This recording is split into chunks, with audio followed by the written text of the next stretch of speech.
தமிழ் திரைப்படத்துறையின் மிக சிறந்த இசை அமைப்பாளர்களுள் ஒருவரான MS விஸ்வநாதன் அவர்களின் சரித்திரத்தை இன்றைய சான்றோர் சரித்திர நிகழ்ச்சியில் நினைவு கூறுவதில் பெருமையடைகின்றோம்.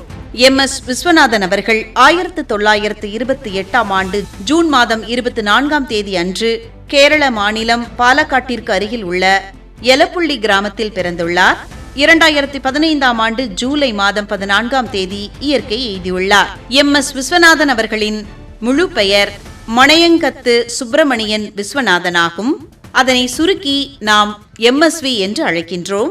ஆரம்ப காலத்தில் TK ராமமூர்த்தி என்ற வயலின் கலைஞருடன் இணைந்து விஸ்வநாதன் ராமமூர்த்தி என்ற பெயரில் இரட்டையர்களாக 100க்கும் மேற்பட்ட படங்களுக்கு இசையமைத்தார் MS விஸ்வநாதன் அவர்கள். பின்னர் தனியாக 500க்கும் மேற்பட்ட திரைப்படங்கள் உட்பட மொத்தம் 1200க்கும் அதிகமான படங்களுக்கு இசையமைத்துள்ளார். தமிழக அரசின் மாநில பாடலான நீராறும் கடலுடுத்த என்ற தமிழ்த்தாய் வாழ்த்து பாடலுக்கு மெட்டமைத்தவர் இவரே ஆகும். இசை அமைப்பது மட்டுமின்றி 500க்கும் மேற்பட்ட பாடல்களை தனது கணீர் என்ற குரலால் பாடியுள்ளார் MSV அவர்கள். சில திரைப்படங்களில் நடிகராகவும் நடித்துள்ளார். கர்ணன் திரைப்படத்தில் இடம்பெற்ற உள்ளத்தில் நல்ல உள்ளம் என்ற பாடலும், பாலும் பழமும் என்ற படத்தில் இடம்பெற்ற ஆலயமணியின் ஓசையை நான் கேட்டேன் என்ற பாடலும், ஆனந்த ஜோதி திரைப்படத்தில் இடம்பெற்ற நினைக்க தெரிந்த மனமே உனக்கு மறக்க தெரியாதா என்ற பாடலும், நினைத்தாலே இனிக்கும் என்கின்ற படத்தில் எங்கேயும் எப்போதும் சந்தோஷம் சங்கீதம் என்ற பாடலும், அபூர்வ ராகங்கள் என்ற படத்தில் அதிசய ராகம் ஆனந்த ராகம் என்கின்ற பாடலும் இவர் இசையமைத்த பாடல்களில் மிக முக்கியமான பாடல்களாகும். தமிழக அரசு இவருக்கு கலைமாமணி விருது வழங்கி சிறப்பித்தது. அதேபோல் இசைத்துறையில் இவரின் சாதனையை பாராட்டி பல்கலைக்கழகங்கள் இவருக்கு கௌரவ டாக்டர் பட்டம் வழங்கின. மேலை நாட்டு இசை கருவிகளையும் கர்நாடக இசையையும் இணைத்து தமிழ் திரை இசையில் பல புதிய உத்திகளை புகுத்திய பெருமை MS விஸ்வநாதன் அவர்களையே சாரும். மறக்க முடியாத ஏராளமான பாடல்களை நமக்கு தந்த MS விஸ்வநாதன் அவர்களின் சரித்திரத்தை இன்றைய சான்றோர் சரித்திர நிகழ்ச்சியில் அறிந்து கொண்டதில் மிக்க மகிழ்ச்சி அடைகின்றோம்.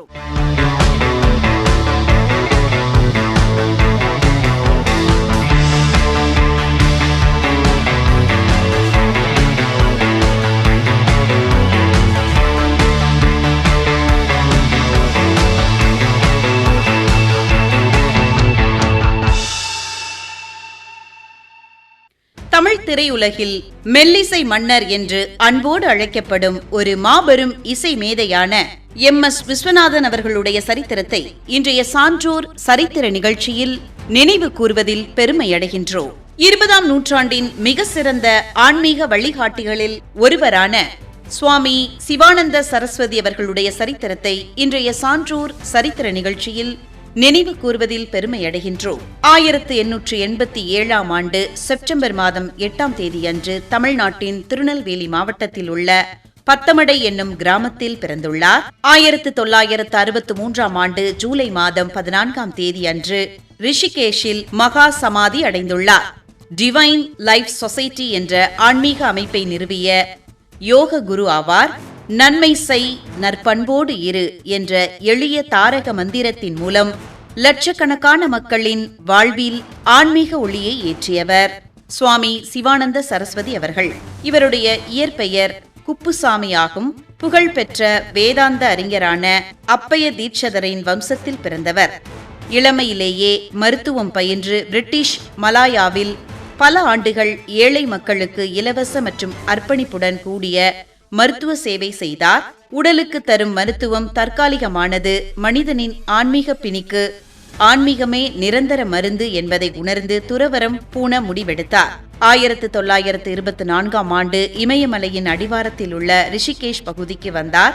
அங்கு சுவாமி விஸ்வானந்த சரஸ்வதி என்பவரிடம் சந்நியாச தீட்சை பெற்று சுவாமி சிவானந்த சரஸ்வதி என்ற திருநாமத்தை பெற்றார்.